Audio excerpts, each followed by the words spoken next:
Ini malam keberapa Kang kita kumpul di sini? Tidak perlu menghitung malam. Ya, kita selalu mencari suasana yang semoga menjadi Lailatul Qadar, Kang. Amin. Ini kan bulan Ramadan itu penuh berkah.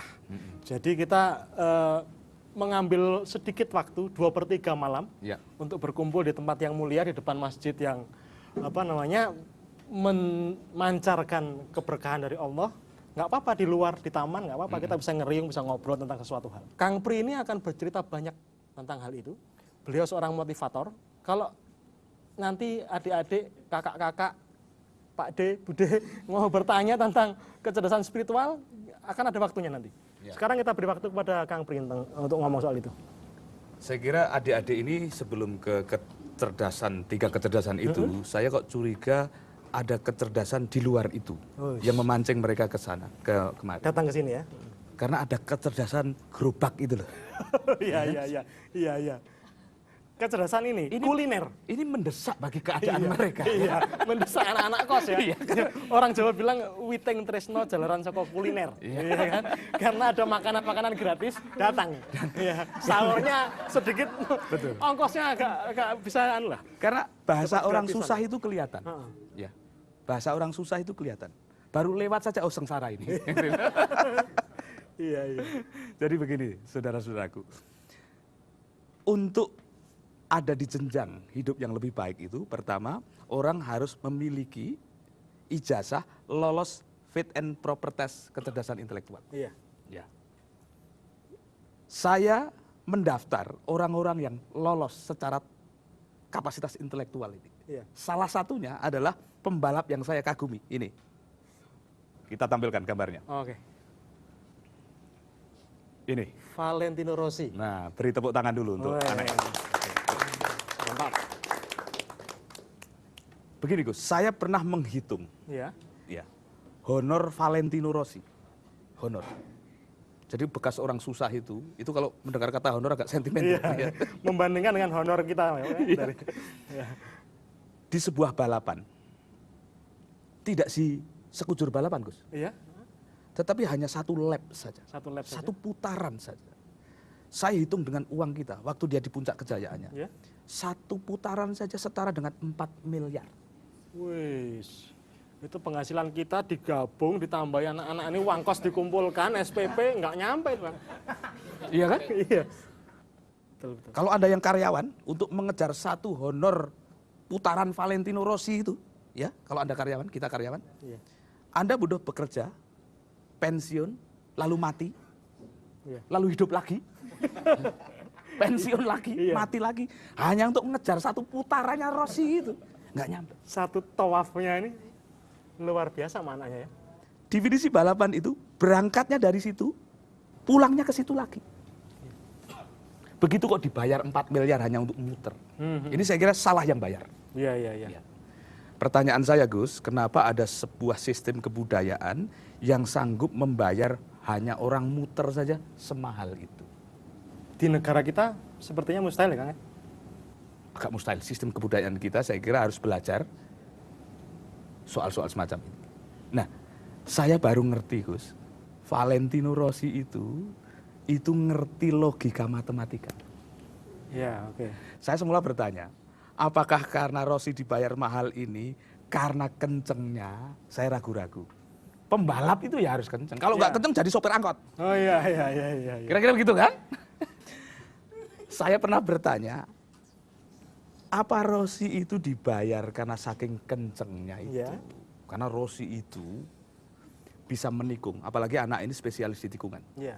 Dia bisa menikung itu dengan kecepatan 130-140 km per jam. Wis. Gara-gara menikung aja. Jangan mimpi diboncengin sampean. Berodol kumismu. Iya kan?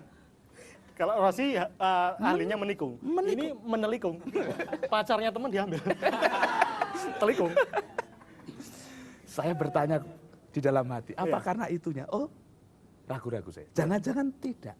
Apakah Rossi ini dibayar mahal karena menikungnya yang dramatik itu? Oke. Karena semakin banyak sirkuit penuh tikungan happy Rossi itu. Kan begitu kan? Iya. Nah, ternyata pertanyaan saya itu pelan-pelan terbuka. Iya. Karena di akhir referensi, saya baru ngerti Rossi itu mengerti prinsip matematik. Jadi waktu dia menikung itu dia tidak sedang bergaya. Dia tidak sedang ngecek, tapi dia sedang melafalkan peristiwa matematik. Oke. Dia menghitung apa itu yang disebut sinus, kosinus, tangen. Apa ini? Nggak ngerti kalian, nggak level. Yang tidak ngerti pura-pura ngerti aja. Iya, kan? Minimal tepuk tangan lah, biar dianggap tahu, ya? Biar komunikatif. Dia menghitung deviasi. Iya. Oke. Distorsi dia itu. Wish. Dia itu.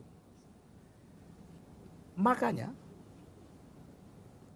menikungnya Rossi itu sangat presisi. Iya. Nah, karenanya Gus, sama-sama miringnya. Kok beda berpikirnya, beda modal berpikirnya, beda rezekinya. Beda rezekinya. Kalau miringnya yang naik motor kreditan tadi, miring stres itu Gus. Iya. Iya kan? Iya. Karena mikir angsuran itu. Jadi, sebuah kemiringan yang dibayar mahal itu ternyata berbasis sebuah fase-fase intelektual. Itu kecerdasan intelektual ya? Kecerdasan intelektual. Kecerdasan spiritualnya seperti apa? Nah. Ketika dia berhadapan dengan hidup dan mati itu. Setiap saat dia bisa gagal berhitung dan jatuh. Artinya, kecerdasan intelektual itu membuat seseorang tidak spekulatif kepada hidup. Ya. Berani karena penuh perhitungan. Penuh perhitungan. Bukan berani karena konyol. Bukan gaya. Oke. Gaya. Ya. Terus helm-helm di pembalap-pembalap semacam ini itu expired date-nya saja itu definitif. Tidak hanya kopiah ya? Tidak hanya kopiah. Saya pernah melihat helm yang malah ukuran standarnya tidak jelas. Karena begitu ngebut, ya helmnya terbang, gabusnya masih di kepala itu. Ini standar helm apa ini? Iya kan? Nah, kita akan bertanya kepada yang penjual helm, Kang. Sebentar lagi kita akan datangkan dia untuk wawancara imajiner ya. Oke, kita tepuk tangan lagi ya. Orang intelektual itu kenapa wajahnya saja menyiratkan bakat keterpelajaran itu? Iya. Karena tabungan di otaknya banyak, Gus.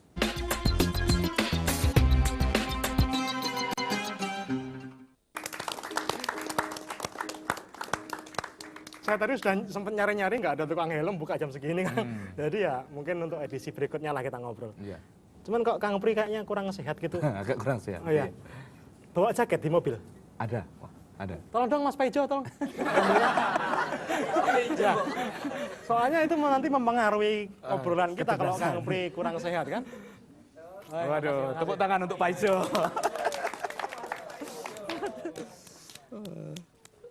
Iya. Ini sufi apa preman ini? Kaitannya dengan kecerdasan intelektual itu kan tidak bisa sendirian ini kecerdasan intelektual ini. Ya. Seringkali orang yang benar-benar pinter, intelek, tapi dia juga seorang yang pendiam atau minder atau terpisah dari komunitasnya ya. Atau bahkan mungkin kita sering bicara soal autism gitu. Orang-orang autis itu sebenarnya sangat intelek, sangat pintar, tapi seperti punya dunianya sendiri. Itu gimana, Kang? Saya tegaskan dulu bahwa intelektual itu adalah rezeki pertama ke jenjang sukses. Itu berbasis kepada kalkulasi akal. Jadi pemberdayaan akal itu pintu pertamanya adalah pintu intelek. Ya itu yang sekarang jadi pengetahuan itu, Gus. Ilmu pengetahuan itu adalah soal-soal intelektual yang mengalami terus pembengkakan. Jadi secara pengetahuan hanya bangsa-bangsa yang berpengetahuan yang leading. Dan setiap bangsa itu pernah memiliki periode bodohnya, memiliki periode pinternya. Makasih Mas. Indonesia ini masih bernama Nusantara itu pernah sangat keren secara intelektual, secara pengetahuan. Eropa kalah waktu itu. Karena waktu itu Eropa itu ternyata tidak pernah berhasil menemukan terasi. Terasi ya. Pencapaian ternyata terasi itu. Terasi, tempe bosok, tauco nggak pernah mereka. Terasi itu kan genuine ajaib gitu loh, Gus. Iya, betul. Terasi itu satu-satunya makanan di dunia yang antara rasa dan bau nggak seimbang.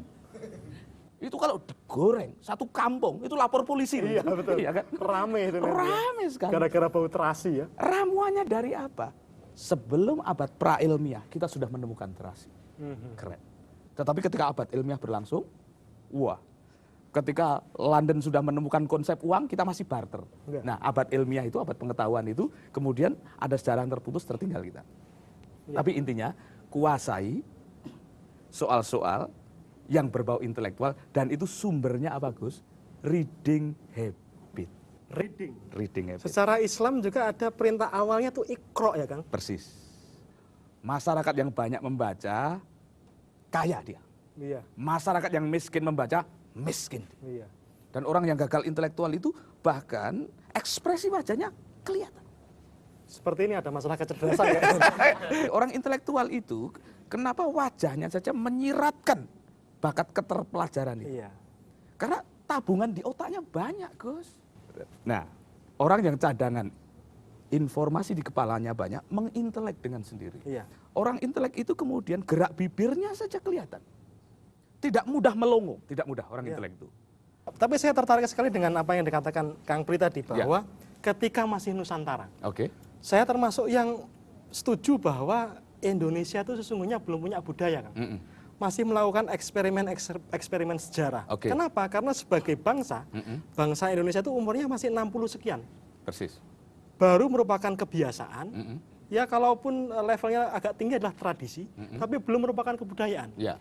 Masih disokong oleh kebudayaan Nusantara. Mm-mm. Sehingga korupsi, jam karet, dan lain sebagainya itu jangan-jangan masih eksperimen sejarah dari bangsa Indonesia. Iya. Masih ada peluang untuk lebih cerdas lagi, Kang. Iya, tapi intinya kecerdasan intelektual itu kita ukur dari judul buku di Indonesia saja. Iya. Di Indonesia itu, Gus, satu buku itu dilihat dari perbandingan jumlah penduduk, itu satu buku dibaca 80.000 orang, bayangkan. Saya sebagai penulis ini makanya sulit untuk menjadi kaya itu. Gara-gara sangat sedikit. Gara-gara yang membaca, ya. omset penulis buku paling laris pun, saya ini sering disebut penulis bestseller. Iya. Itu untuk Itu menjadi, judul buku sampean, judulnya bestseller gitu. makanya kalau untuk menulis buku bestseller itu gampang. Belum dijual sudah tulisi bestseller gitu, gitu kan. ya. Iya. Itu hanya 3.000 eksemplar saja. Itu sudah dianggap Ngos-ngosan itu ya. sudah dianggap penulis bestseller. Iya. Gus Chandra Malik, lihat, Harry Potter itu sekali cetak 40 juta eksemplar. Setelah orang memiliki reading habit, jadi Valentino Rossi, oke, itu ujian kita pertama. Tetapi saya melihat Valentino Rossi, Tom Cruise, Iya. itu hebat. Tom Cruise ini seorang aktor yang salah satu sedikit aktor yang sanggup mendikte produser. Oke. Agar kalau aku main filmmu, mau, tetapi satu penonton, kepala penonton, $1 aku mau. Tom Cruise itu ternyata dengan bayaran sebesar itu, pribadinya dianggap menjengkelkan. Ya. Dia kalau di lokasi syuting itu, Gus, Ya. karena kesadaran selebritasnya, itu hanya untuk minum 1 gelas mineral kecil saja. Itu kontainer yang ada di sana segede gajah itu dia suruh tarik kemari. Tetapi Tom Cruise memiliki kesepadanan intelek. Film yang dia mainkan selalu box office. Jadi intelektual itu membuat orang pinter itu meskipun menjengkelkan dimaafkan. Oh. Iya kan? Jadi pintarlah adik-adikku. Iya. Ya. Ya karena Kang Pri ini pintar ya saya maafkan juga. Sebenarnya menjengkelkan sekali sampean. Ya. Kalau Mas Nurul Fikri kira-kira punya pengalaman nggak tentang masalah-masalah kecerdasan? Mungkin SD tidak lulus atau bagaimana? Oke, terima kasih. Kalau Mbak ini Untuk kecerdasan sendiri tiap orang itu ada nggak sih? Maksudnya tiap orang tuh ada memiliki kecerdasan sendiri-sendiri. sesungguhnya ada nggak sih orang bodoh itu, Kang? Gitu Enggak kan? ada. Enggak ada. Apakah setiap orang, setiap manusia itu diciptakan Allah tuh dengan apa namanya modal dasar yang sama, sehingga masing-masing punya kesempatan juga yang sama untuk menjadi cerdas, atau memang ada orang bodoh, ada orang cerdas? Secara kesempatan hukum-hukum Tuhan kan sangat demokratis, Iya. ya, boleh dimasuki oleh siapapun. Jadi pertanyaan semacam ini sebetulnya harus memberi keyakinan bahwa seluruh deposit kekayaan atas nama kemajuan itu accessible. Oke. Ya. Terbuka bagi siapapun. Persoalannya taktik dan ilmu membukanya setiap pribadi, setiap bangsa berbeda-beda prosesnya. Iya. Ada yang cepat, ada yang lambat, ada yang malah tidak berproses. Ya. Saya termasuk percaya bahwa kecerdasan itu dimulai dari telinga dulu, Kang. Kita ketika masih berwujud janin di kandungan orang tua, kita mulai cerdas itu dari telinga, dari mendengar. Ya kan? Kemudian setelah dari telinga, mata. Ya. Setelah dari mata baru akal pikiran. Ya. Wallahu akhrajakum mim butuni ummahatikum la ya'lamuna syai'a. Sesungguhnya Allah mengeluarkan kamu dari mulut rahim ibumu dalam keadaan tidak bisa apa-apa. Wa ja'ala sam'a wal absara wal afidah la'alakum tashkurun. Allah menjadikan bagimu telinga, mata, dan akal pikiran untuk kemudian bersyukur. Nah, ketika memiliki kecerdasan, intelektual, emosional, spiritual, persoalannya sekarang adalah bagaimana kita mensyukurinya. Mari kita bersyukur sudah diberikan kecerdasan oleh Allah. Dan nanti kalau kecerdasan itu restu sudah berkumpul ke dalam satu pribadi, seluruh reaksimu atas hidup anggun. Iya.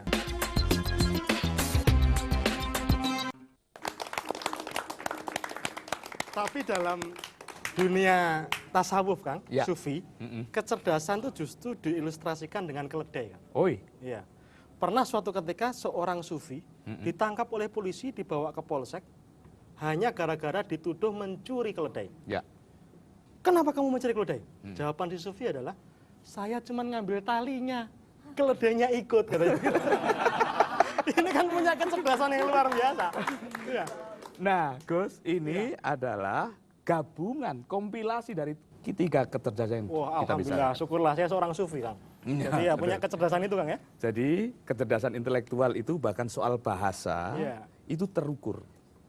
Dia memilih diksi-diksi yang efektif sehingga satu pukulan kata-kata, kalimat itu intinya dapat. Dapat ya. Teori negosiasi kita kalah terus kan sekarang ini, kita rebutan pulau kalah. Iya. Itu bukan karena kalah-kalah kadang-kadang substansinya. Kita kalah gertak di dalam retorikanya. Sekarang ini kecerdasan emosional itu membantu untuk membuat agar yang pinter ini sekaligus menyenangkan. Menyenangkan. Bayangkan. Terima kasih nunjuknya ke sini, Kang. Terima kasih. Bayangkan Anda pinter, menyenangkan. Wis. Sekarang ini seluruh, bahkan warung-warung, perusahaan-perusahaan, logo perusahaan yang sukses-sukses itu, bahkan logonya itu memiliki cita rasa emosional. Iya. Gus, saya memiliki langganan warung pecel. Iya. Menurut saya warung ini emosional sekali. Dan menurut saya kalau secara intelektual ini tidak layak laris. Iya. Karena apa? Karena saya lihat jumlah pelanggannya dan jumlah lalatnya sama banyak. Nah, gimana? Iya, iya, iya. Ini kan secara faktual jorok mestinya kan. ya. Tetapi orang ini membangun perangkat emosional yang luar biasa, ya dengan Benar, cara apa? ya. Iya, memberi stigma warung ini meskipun ada lalat bersih. Iya. Dengan cara apa? Gimmick emosionalnya. Warung ini menempatkan satu karyawannya tidak untuk ngapa-ngapain, Gus, tapi hanya untuk menjadi juru kipas lalat sepanjang hayatnya. Iya. Iya kan? Ceplak gitu ya. Ceplak gitu ya. Kadang-kadang sampai terkantuk-kantuk. Ya, Kadang-kadang lalat itu terbang bukan karena kipasnya, karena kantoknya itu. Ya. Iya, iya, iya. Lalu saya sambil makan pecelnya itu sambil membayangkan, melihat pengipas lalat ini sambil membayangkan, ini dulu cita-citanya apa ini? Pengabdiannya luar biasa kepada lalat ya, kan? Emosional, seni emosional itu membuat yang jorok tidak terasa jorok. Iya. Orang yang pintar menjadi sekaligus menyenangkan. Iya. Gitu ya. Iya, iya. Dua kecerdasan kalau kita akses top kita. Iya. Ya. Kalau soal kecerdasan spiritual, Nah, sebelum itu kita ingin boleh share ditanyakan. dulu. Oke, pertanyaannya apa? Oke, aku ingin bertanya sebenarnya untuk masalah keseimbangan sih. Keseimbangan di sini kan ada tiga, yaitu intelektual, spiritual, dan emosional. Emosional. Nah, saya ingin menanyakan bagaimana cara menyeimbangkan ketiga itu dalam kehidupan sehari-hari. Ya. Apalagi saya kan sebagai mahasiswa, saya ada kegiatan, terus saya juga bekerja Bekerja ya. untuk menambah untuk uang kuliah Oke. segala macam kan. Itu dari kesibukan yang banyak, biar tidak meninggalkan spiritualnya, tetap tujuan utamanya belajar. Ya. Dan itu sih yang pasti aku pengen tanyain, menyeimbangkannya aja. Iya. Kenapa nggak jadi artis aja? Kan ganteng. Ganteng nggak? Ganteng nggak? Yang setuju ganteng boleh tepuk tangan. Katanya. Ini yang setuju Cuma Chandra saya. Malik doang, jangan-jangan seleranya dia. Gimana Kang soal tadi, Kang? Harus emosional dulu, harus lalu spiritual dulu. Atau kalau spiritual dulu itu harus lewat emosional dulu, enggak. Kecerdasan keserempakan itu ada. Bahkan kecerdasan keserempakan itu sudah tergambar dari tesismu. Restu mahasiswa juga mencari sedikit uang, ya toh? Kerja. Makanya dapat itu sedikit. Iya. Karena yang kamu cari sedikit, Iya, ya kan? betul. Mencari sedikit uangnya. Dan juga hamba Tuhan. Iya. ini kan berlangsung di dalam satu kurun waktu. Makanya latihan ketiga kecerdasan ini bisa dalam satu kurun yang waktu. Langsung berlatih Iya. di dalam kurun waktu yang sama. Ya. Anda sebagai intelektual, sebagai makhluk emosional, dan sebagai makhluk spiritual. Emosional itu menyenangkan outputnya. Pokoknya kalau Restu ini punya bakat emosional yang kuat. Karena gantengnya itu. Jadi orang ganteng itu jahat saja bisa menipu. Karena gantengnya itu. Apalagi ganteng, mulia, keren. Wes. Ya. Tetap tidak ada yang tepuk tangan ya. Kayaknya banyak musuh Restu Iya, ini ya. banyak saingannya. Kegantengannya itu membuat sirik rekan-rekannya. Kalau sumber intelektual itu jelas, Iya. reading habit. Reading habit. Ya. Oke. Emosional itu berlatih rasa. Wah, rasa begini-begini ini. Betul. Restu bertanya kepada kita, jangan-jangan bukan karena dia tidak ngerti, dia iba kepada kita saja. Iya, ngetes. Daripada nggak ada yang tanya, Iya, kira-kira gitu. betul, iya. Itu kecerdasan emosional. Iya. Kecerdasan spiritual itu belajar kemuliaan anytime. Iya. Iya kan? Contohnya sederhana. Saya itu kalau melihat kecoa Restu, kecoa telentang, itu bisa bermenit-menit. Karena kecoa telentang itu kalau nggak ditolongin, sampai kiamat begitu itu dia. Coba telentang. Iya kan Gus? Kecoa itu telentang, itu sampai kiamat. Nggak ditolongin, begitu begitu itu. ya. Dia itu membalikkan dirinya saja susah. Anak-anak saya tes. Nah, kecoa. Mindset kita kepada kecoa, public enemy kan, Ya. musuh. Pak, injek. Nah itu kalau kecoa. Sekarang kalau terminologinya diubah. Nah itu bukan kecoa, itu hamba Allah. Makhluk Allah juga. Makhluk Allah yang sedang sakratul maut. Ya, ya. Stres anakku. Memikirkan bagaimana menolong sesama Menolong. makhluk Allah. Ya berarti tolong dong Pak. Loh kalau begitu, tolonglah. Loh nanti kalau terbang ke rambutku, lah. Jadi mumet anakku ini kan. Tapi intinya spiritualitas itu bahkan memperlakukan soal-soal sederhana menjadi sangat penuh perhitungan. Betul. Dengan orientasi nilai Ya. spiritualitas. Kesimpulan saya sebenarnya gini Kang.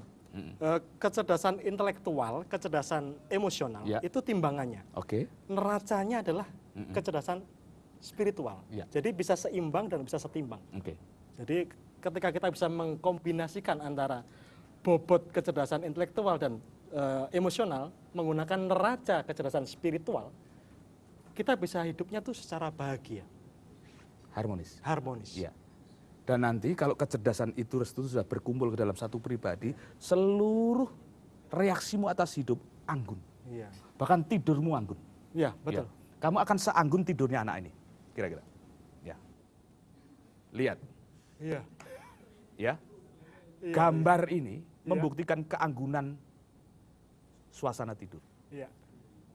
Tidur dimanapun, kalau jiwa Anda damai, bahkan sambil merangkul kloset sekalipun itu, Iya. lenyap jiwamu. Betul. Ya.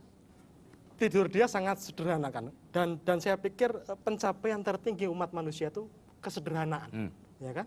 Untuk menjadi sederhana itu sangat complicated, sangat rumit. Saya membuat rumus merasa cukup plus sederhana sama dengan bahagia. Itu kesimpulan saya dari pelajaran Kang Pri pagi hari ini. Terima kasih Kang, kita akan kumpul lagi besok ya. Ketemu lagi besok ya, datang lagi ya. Nah, Kalau ini belum tentu. belum tentu. Terima kasih Alhamdulillah. Wassalamualaikum warahmatullahi wabarakatuh. Waalaikumsalam warahmatullahi wabarakatuh. Ija, thank you ya. Thank you.